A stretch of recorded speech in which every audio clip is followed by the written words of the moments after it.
is. How's it, guys? I don't know Donavan Mansour, but I read about his comeback and I had to talk to him. But before I talk to him, I'm going to say, hello, Donavan. Hello, Roxanne. Welcome. Thank you for doing this. Pierre Stradom apologizes, but he's a jet setter. He did want to be part of it. I know you guys are parents. I'm a parent. And I'm going to, before I ask the main question, which is directed at Roxanne, do you guys know what rooftopers are? No. Right. No. So rooftopers are these crazy kids that break into these buildings at night and go all the way to the top and then hang and take selfies. Crazy. No harnesses, nothing. And I came to know about a rooftopper called Ali Law, who's from England, where I live. And I looked at his mom being interviewed. I'd just become a parent, and I was petrified of Jesse getting harmed in anything he did. And I couldn't understand this mom's love for her child, letting him go out at night, climbing these things in dark, in the wet, hanging on his fingertips, and taking a selfie. Roxanne, please tell me, how does Donavan come home and say to you, baby, please pass me the ketchup, and by the way, I'm going to be riding again next week, Friday? How? Yeah, that's pretty much how it happened. Well, I didn't know that, but like, I'm really, like, we can talk about racing, which is what probably a lot of people are expecting, but I really want to delve into the psychology, the mental health, the clear love you have for Donavan. But like, how do you process this? I feel like I sort of knew it was coming. I knew it was coming because he was really focusing on his fitness and, just getting his body, back into shape, right? Like fit riding shape. So I was waiting for it. Don, he likes to drop one or two little comments and then he'll let it sit for a while and then another comment and then, then he drops the bomb.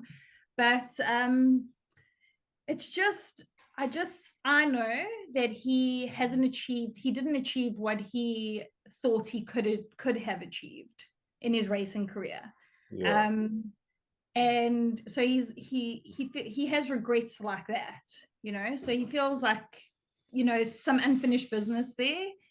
And having said that, when he started riding track and stuff again, I just saw a light in his eyes. That just a light came back, and so just sort of didn't harp on anything that had happened, didn't want to bring it up again, just sort of looked forward, kept it positive.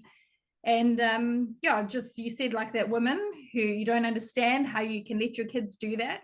Sometimes seeing the joy, their happiness is worth it.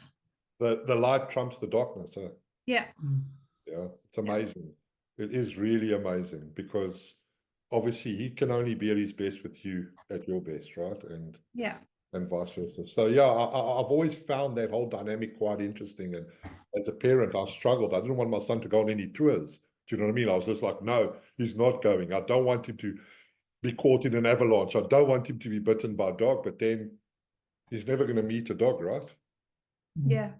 That and that's quite a thing. And I think it's remarkable that that obviously he dropped a few stompies along the way, but that I think what sums it up is that you saw the light, right? The light in his eyes, and from that moment onwards, there's no stopping him, right? Yeah, he's back on track, and that's it. So, you, young man, I don't know you. I left 25 years ago. I've done a little bit of research, but were you fresh into the academy, or like every other Lebanese oak, had you already been punting your whole life, or like?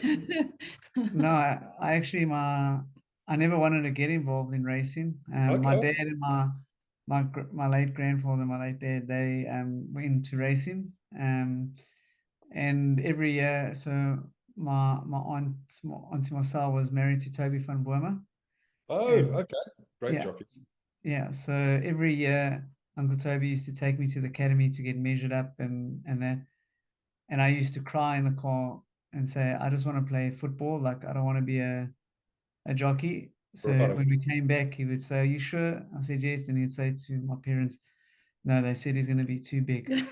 So, so yeah, and then after school I studied a little bit sports management, and I opened up a catering business, Okay. and I ended up doing some catering for the jockeys, and became friends with them. And they said, "Come and ride a horse." So I thought it was a good idea, and went to Paul Matchett. Never ridden a horse before. They told Paul I can ride. Never let a lie And get in the way of a good story. and that's it. I got on this horse. His name was On Option, and with Randall Simons and Gavin Arena. And Paul said, "Go canter 600 on the beach." I didn't know what a canter was. And I sprinted this horse up and fell in love with it. I said, my adrenaline was pumping. Wow. I said, "No, this is what I want to do." So that's how I started my career at You went 21. to the academy, you did your whole thing, or? No, actually, I tried to get into the academy. I did the James Marie course and all of that, but I Oh, was okay. only 20 years old. Okay. Yeah, So like I said, I don't know too much, and it's hard to yeah, find things on the yeah, internet. You know? yeah. So I ended up coming to New Zealand. Oh, okay. Yeah, and I started my apprenticeship here, and things were going well. And the academy said I could come back home. I was very homesick. Right. I lived on a farm, um, in a small town, so I really missed my family, and that's, I wanted to come back. And luckily the academy said I could come back. So I did a 3-year apprenticeship there at the academy. Interesting. I've just watched you ride Girl on the Run in the Group 3 and win. I've Yeah. done a little bit of research, right? So I have been in racing a long time, and I don't care. I really didn't know you. Yeah. But you've got a very, very, very clear, crisp riding style. Okay. Where does that come from? I don't know. Yeah. Well, I you've think I heard, just, you know, Gavin van Zyl, my friend. He was known yeah, as Pots and Pans, and yeah. Jeff bounced, and Richard likes a little bit of a bounce sometimes, but you seem more like Pierce Stratum than a lot of other guys. Yeah, I think even when I teach the apprentices and that, I try and keep things very simple. Okay? And it's something, I mean, I wish I could look like Pierre Stratum, but there was a You better defining look, funnily enough. there was a defining moment in my career, at a very early stage, and Pierre was involved in it. And we were riding 1160 Turpentine Standside. Yeah. And I maybe had a handful of rides. And I was on a horse for Lucky Hoodalakis. I can't remember the horse's name. And Striker was in front of me, and I was tracking him, and I moved up past him about the 450, 400, and I said, "I've got him," you know. And I just was going for gold, pushing, hitting, throwing everything, the kitchen sink at it. And another horse comes up, on my outside. I said, "It can't be Pierre." And who is it? It's Striker. Yeah. And I almost stopped riding to watch him. It was like poetry. He was so balanced. He wasn't after his horse. He was riding with his bridge, just keeping the contact on the horse's mouth. And I looked at him, and it was like watching it in slow motion. And I said, "Well, that's what you call riding in the zone." He was just completely in the zone, not panicked, so balanced. And yeah, he knows it. Like, he's my role model. And I try and ride my horses the same, trying to keep them on the bridle for as long as I can. So I just try to keep things simple. Striker's very simple with his bridge, and he shortens it. And like I said, if I look like him on a horse, it would be amazing. But I definitely try and pick up things from him. Well, yeah, you definitely look. I've earned the right to observe jockeys. I mean, I've watched a lot of racing in my life, owned, done everything. You look very polished on that horse. Oh, thank you. And Thanks. whatever that value that holds in the world of racing, from my perspective, it looked very good. Okay, so we've gone back. You've ridden again. Roxanne, he leaves in the morning. What are you still getting these emotions? Are they the same as emotions as before? Is there a tinge now of whatever, or is it now completely just go, ride your winners, come back home and eat the spaghetti bolognese or whatever you eat? No, there's definitely, I mean, you know, towards the end of his career, I'd always try and at least, I'd watch when I could, go to races when I could, you know, but if something was happening at the school, I might just check the results. Yeah. So now I'm definitely watching every one of his rides, even if I can't be there. And in the beginning, at least for the first month or so, I would actually wake up when he went to track and sit in the lounge, making sure my phone was charged. I'm like, I need to make sure my phone's charged in case something happens at track. But I think that's petered off a little bit. So yeah. Nice petered off. Okay, and you came back, you rode a winner, and where are we now? How many, how's it going? How's it actually going? Yeah, I've been back for 5 weeks. I've had a couple of winners. I've built up some momentum. It is difficult because of everyone knew my story. A lot of trainers were very scared to put me on in case I hurt myself. Okay. So yeah, we've got through that barrier. And yeah, I'm getting a lot more confidence from the trainers. We've had a big influx of international riders come through. Some really good riders. I'd say 3 in the last week, even. Oh, 2 really? weeks. Yeah, Mm. yeah. Where? New Zealand's looking. I mean, stakes are going really well. They've almost doubled. Where have they come from, Donavan? The UK. Two. Yeah, Oh, 2 who? from the UK, 1 from Australia, another one's coming from Singapore. Who So came from the UK? Kevin Stott. Oh, Kevin Stott. Okay, yeah. Yeah, and George Rookie, George Rook. Okay, George Rook, yeah. Yeah. Well, I mean, I don't want to say this out too loud, but, and I don't know where you guys sit on the swearing side of it, but fuck, we need you back in South Africa, mate. Yeah. Like, we've got a shortage of quality riders there at the moment. Like, I'm not criticizing, I'm being honest. Yeah. You know? Yeah. I know it's Yeah, not going to, am I right? It's not going to happen.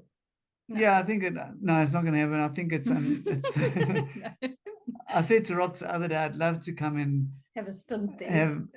Come on a working holiday and ride for Lawrence and Johan, Lawrence Werners. I'd love to you rode a lot for them, didn't you? Yes, yeah. I'm still very good friends with Lawrence. We talk often. I'd love to put those silks on again and ride a winner for him again. Yeah, but no, there is a shortage. I wouldn't say a lack of quality. I'd just say probably just a shortage of jockeys in South Africa. A lot have moved overseas, and I'll tell you what I think, and I've said this out. So I think there's too much racing. So I don't feel that there's a handover of a baton in the morning anymore. Okay, so when the youngsters are going to ride work at the morning in Summerveld, Richard's not there, Calvin's not there, Moosey's not there, Smunger's not. They're all traveling. Yeah. So you're not getting that education in the morning. You know, you're finishing at the academy, and then that's it. You've just got to go out into the world. So yes, you're engaging with the guys at the racetrack, but in the mornings, you're not really picking other guys' brains. Do you know what I mean? Because the guys are just traveling all over. The top guys travel everywhere. Everybody else rides work, and you can only learn from the best. So I think that, I don't know how they're going to fix that. I mean, I'm sure Richard tries to ride as much work as he can, but how awesome would it be for an apprentice to ride work next to Richard Fourie, right? Yeah. But if he's not there, he can't do it, right? So it's tricky, you know. Okay, so my son was born here in England. He does know what braai is.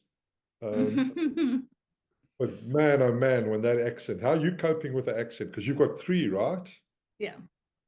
Like, and they it's not even so much the accents, it's just like how can I say it? you can criticize your kids. They won't watch this. It's the way that they talk. It's like they're not. It's like a lazy way. It's a lazy way of speaking. Drag their words out. Yeah, and they don't pronounce the end of their words. Like they won't say what. They'll be like what, and I'm like what. But more than the accents and all of that, it's this new slang that's out, and my boy's like, oh my, you're so embarrassing, Mom. Like I'm trying to keep up with it. But what will be worse, them developing even worse slang, or heaven forbid one of them has to put on a Kiwi, New Zealand, All Black. Well, let me tell you, my oldest son, Moscow, he is like, we actually say to him, you know, you have to support the All Blacks. We live in their country. When South Africa and the All Blacks are playing, of course, support South Africa. When the All Blacks are playing against England, you need to support the All Blacks, but he doesn't want to. He's like so good. loyal to the Springboks. Well, I'm starting to like Moscow more and more. Yeah. So It's also it's been good to you guys, eh? Yeah, It's been good to you. no, Yeah. it's been Yeah, we're it's very been happy amazing. here. Yeah. Do you see Warren and Barbara, or I mean, I know it's not a big island, but are you guys Yeah. fragmented, or what? Do you guys get together? Yeah. Or? Every now and again. Yeah, Yeah. we do. And we were at Warren's daughter's birthday party last month, and obviously I'm riding again. And I was Warren's agent, Oh, okay. so I actually Gosh. brought Warren over. Oh, okay. I didn't know that. Yeah, and I brought Craig Zaki over. Okay. Yeah, I always find it amazing, like even here in England, like there's a Facebook group for South African expats. Yeah. So somebody said the other day, what would you like to ask the group? So I asked, how come none of us were friends in South Africa, but we're forced to be friends now? yeah, Yeah, that's Yeah. true. yeah, Because I never understood that whole psychology. So I totally understand that you guys aren't hanging out all the time, because life doesn't work like that, right? Yeah. You make new Yeah. friends, you get new experiences, etc., etc., etc. Yeah. yeah. And the I kids think are, it's just a cultural thing. I mean, it's not to say, I mean, we love New Zealand and New Yeah. Zealanders are very friendly. But I just feel like South Africans are like friendly and invite you into their home the first time they meet you. Yeah, Whereas 100%. New Zealanders maybe don't do that. You know, every time you see them, you'll chat, you'll have a great time, but it's not really come and just hang out at my house and have a braai. Yeah. So I feel like I think that's the thing that South Africans are missing here a little bit. Yeah, I have the same. Yeah. I invite people over for a braai, and the words that they hear in their head is, as British people, they're hearing, he wants me to say no, thank you. Yeah. Do you know what I mean? And I'm like, no, I'm saying come for a braai. I'm literally saying come for a braai. But yeah, look, it is a cultural thing. And, you know, South Africa is such a mixture of all these cultures, Greeks, Porters, Lebanese, and we all had to grow up going into each other's houses. So we're far more comfortable doing stuff like that. Right. So we might see you back there sometime, maybe for a little visit. Keegan was there recently. Are you related to Monique? yes, yeah. Okay, Yeah, that's my so sister. she's your sister. Okay, Yeah. like because yeah, you can spend time doing research, but I like talking to people. Otherwise, you end up on Google or ChatGPT all the time. So she's your sister. They just had another kid. Yes. Oh, which is Little great. girl, the first one in the family, first girl Yep. out of 8 boys. Yeah. Yeah. So are you close with Monique and with Matthew? Yes. Yeah. Okay. And no option to ride in Australia, huh? No, it's difficult because if you go there on your visa, you've got to get a visa, and then you can only ride for one stable. And we could, and we've considered it since I've been back. The thing is, we've been working so hard to get our citizenship here. Oh, you don't have it yet? No, we're 2.5 years away from it. So Okay. it's a very, very long process here in New Zealand. Overall, it's like 7 years for us to get our, even longer, 8 years to get our. COVID threw a spanner in the works, and then obviously Don had to change visas. It was a whole thing, but we've got our permanent residency now. So yeah. What have you thought about this, the culture side of it? You know, because I mean, I do know quite a little bit. I do read a lot. Like, I watched a fantastic movie called The Whale Ride. I don't know if you've watched it. The Maori thing, is it evident? Yeah, absolutely. In the schools, the schools make a concerted effort to bring the language and the cultures and the values, everything Maori. I'm butchering it. How do you say it, Moscow? Maori. They're quite particular on how you pronounce it as well. So it's Maori. That's lovely. That's lovely. But I mean, my 3-year-old is doing like Maori blessings when he eats food, and like learning the haka and Maori songs. And so it's yeah, it's very big here, and they take a lot of pride in it. And that is why we all left South Africa in a roundabout way, was to give these kids of ours this absolutely opportunity, right? Which sadly in our beautiful country they don't get. Not much more to talk about. What advice would you guys give couples to get through what you guys have been through? Whether it be the injury or the immigration or whatever, like people that have pressure, what makes it work for you guys? Can I answer it?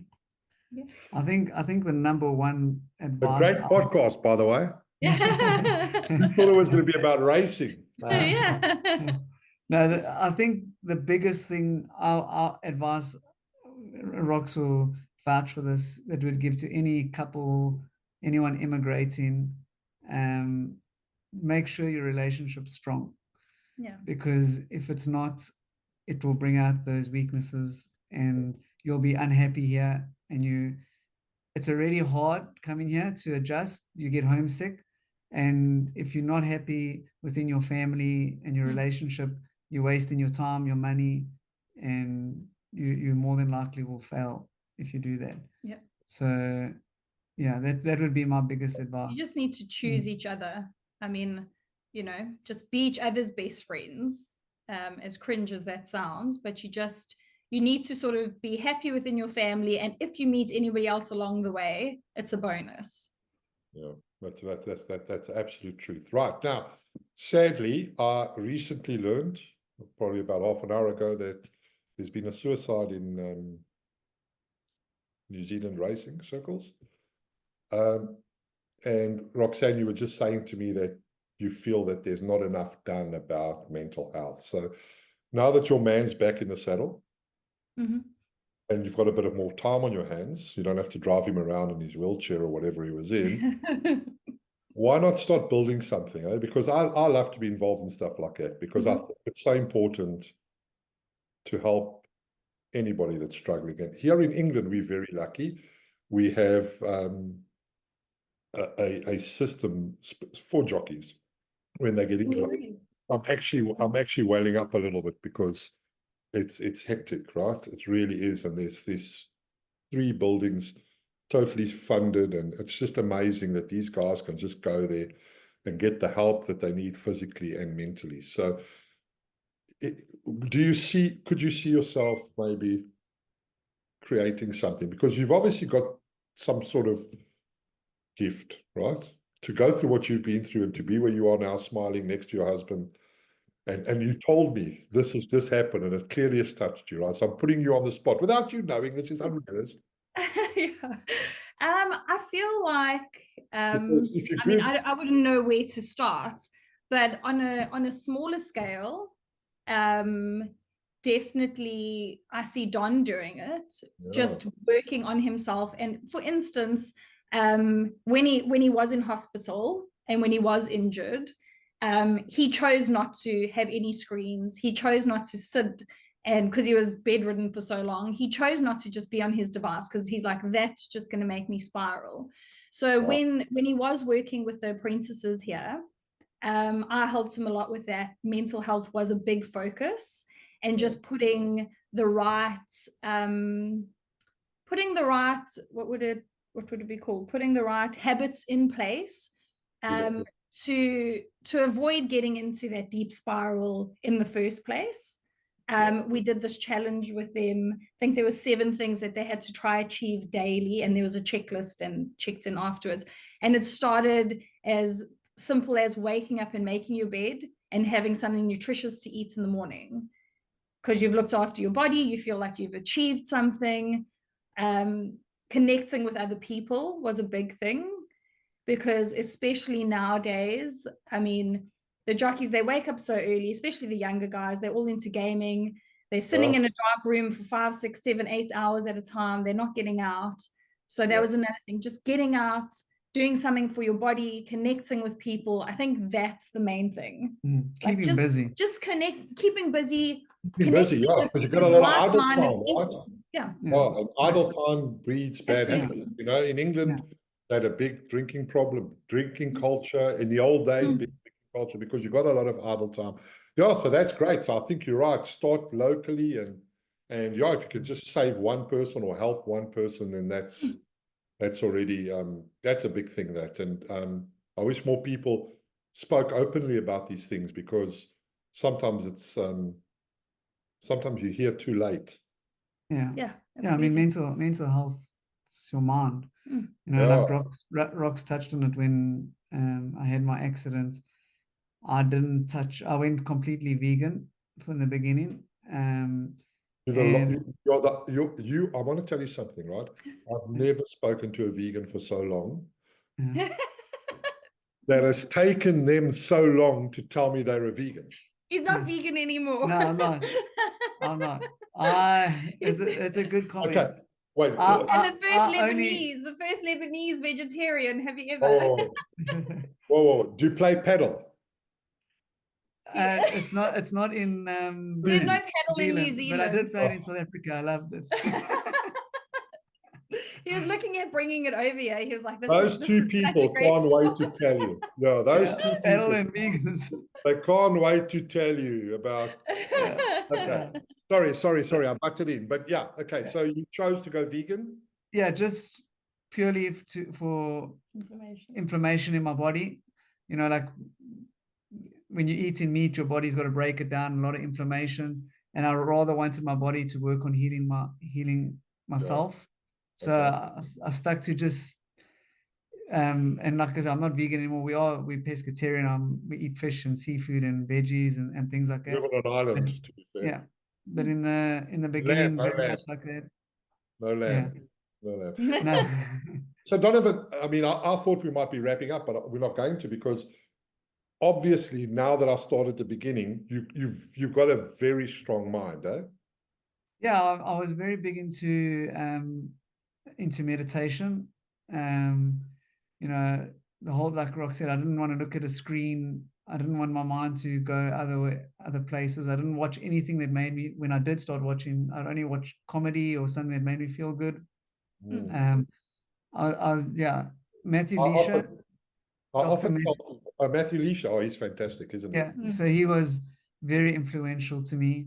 Greatest jockey, by the way, that ever came from South Africa, was just what it is. Party. Yeah. So I had a lot of education from Matthew. I spent a lot of time with him. He helped me to teach myself how to heal myself. And yeah, he like I said, he was a big influence on me. And yeah, I had to learn how to make my mind strong, you know. So yeah. So is Moscow listening? Yeah, yes, he is. He's here. So Moscow, you don't have to come into picture. I've never met your parents, but I'm not going to come all the way to New Zealand because it's too far. Come in here. Hello, mate. This is Moscow. Hi. I'm not going to come to New Zealand. It's too far. But I think you should convince your parents to bring you guys to Euro Disney or something. And then, and then we can all go for lunch in Paris, because I think we could talk for hours about serious things in life, like mental health and whatever. And then all of a sudden, racing isn't really that much of importance. We love it. Of course we do. But I'm super thrilled to have spent this, whatever it is, half an hour, whatever, with you. I had a feeling that I wanted to do this when I read your story. And I think you guys are remarkable. Like, honestly, I am blown away by how you are as a couple. I was blown away about your riding skills. Clearly, your kids are sharp. And I'd love to have dinner with you sometime. I don't know when. I'm definitely not coming to New yeah, you shouldn't, because before we started speaking to you, the sun was out, and now it's gone overcast. Yeah, listen, actually, I've got 250 New Zealanders coming to South Africa in 2026 for the you know, because the All Blacks are coming over. There's going to be a new tour. It hasn't really hasn't been announced, but the full tour will be announced. The dates will be announced pretty soon. We've got 250 Kiwis coming over. Try and smuggle yourself on the plane. That's always a good idea. I will be following with interest. I could ask you for 3 horses for the viewers in South Africa to follow. If you want to give them, you can. I could put you on the spot. And do you follow Australian racing? A little bit, yeah. Well, how can they scratch the favourite of the Melbourne Cup? I know, but it ran last week, so you know, maybe it didn't eat after its run. It had a tough week. It got loose a few days before its race, so you know. Aiden's not happy. Aiden's not happy. Yeah. Would you ever get the chance to ride in that race, or are New Zealand horses still going across, or not really? Yeah, the Kiwi horses definitely go. Then you know they hold a big hand in the staying races in Australia. Okay. They do very, very well there. And have you been out there? I haven't. Oh, you haven't. No. Just all because of visas and all of that. So this visa seems to be like a big thing, eh? Yeah. So you better comply. If there's any failure to comply, it affects your long-term status. So our goal is to get citizenship, and we don't want to do anything to jeopardize it. Okay, look, 2 more. Is New Zealand like a uber strict country then? Because we don't know that. It is, eh? Yeah. I think it's a big culture shock when you get here. Like, we'll go over solid lines and we'll drive in the yellow lines and we'll cross over where we want to and U-turn, and over here there's none of that. Like, really, eh? I'll tell you a story without getting really into it, but you'll know what I'm getting at. Being this is Glistian Unfiltered, being from South Africa. We weren't in New Zealand for very long at all, and Don was speeding on the highway. So in South Africa, Don's always like, oh, they give you 10% of the speed. Like if it's 100, you can go 110 or whatever it is. No, they don't, but anyway. Anyway, he was slightly over the speed limit on the highway, and he was pulled over. Was it the highway? He was pulled over, and he's reaching for his wallet, and I'm like, do not even try that here. You will be arrested. And after telling New Zealanders that story, they're like, thank goodness you didn't try that. Like, you would have been arrested. You know, don't offer to buy them lunch or anything like that. Like, that's not going to work here. It's a different vibe. South Africa, look, South Africa's awesome. Let's not lie. South Africa's awesome, but it's got its challenges. And for us with kids, it's really hard to motivate to stay there, right? Of course it is. I always find it amazing that when I used to go back, I'd meet up with my mate, and my mate would moan about the crime, moan about the potholes, moan about everything. And then, but we're in his 740i and we're doing 300. We then get stopped and he bribes the cop. And I'm like, that's why there's potholes. Because, you know, you're moaning, but we are like that as South Africans, right? We like to complain about everything. Did you follow what happened at Greyville when that horse got scratched? No. Okay, so this horse gets scratched at Greyville. There's a protest, and they have to abandon a race meeting. Yeah. Okay. Who scratched the horse? It was Paul Peters. Oh, Paul Peters' horse. Paul's horse. Frankie Zaki. I'm sure you know Frankie. Yeah. The lads protest. It goes from 20 people protesting to 200 people protesting. Right, wrong, or indifferent, it doesn't matter. I observed something different. Sorry. I observed something different. So I said, okay, this is what's happened. These guys have now been banned from a racecourse for 5 years because they stopped a race meeting. Okay. My question isn't that. My question is, there were 20,000 people at that racecourse that day. Of the 20,000, how many thousand drove home drunk afterwards? Yeah. So we obey the law, super strict on one side, and the same people that enforce the law get in a car after drinking a bowl of brandy and they drive home. And it's South Africans justify that, but I feel that I don't anymore because I live here. Like, it would be unheard of to get in behind a car. I don't drink anyway, but Like if you were at a briar here and you'd had 10 beers and they said, right, I'm going home, nobody would let you. Yeah. Yeah, absolutely. Same here. Yeah, well, actually, Same. here, a friend of mine, my best friend, he runs a restaurant.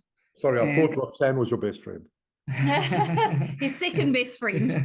Yeah. It has become family. His family says he's the godfather to our Malachi, youngest son. And he said, like, he tells us if someone's had more than 2 drinks, he has to go and tell them, I'm booking you a Uber.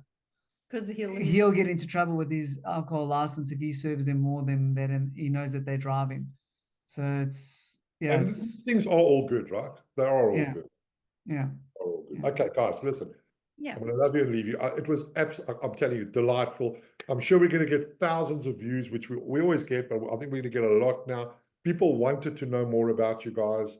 I'm glad you're riding again. Keep firing in the winners. We'll follow you. Roxanne, thank you for, I don't even know you, but thank you. Thanks for having us. To your kids, well done. And Donavan, we'll see you in the #1 box soon. Okay, awesome. Thanks. Thank you. Good night. Bye. Thanks. See you. Bye.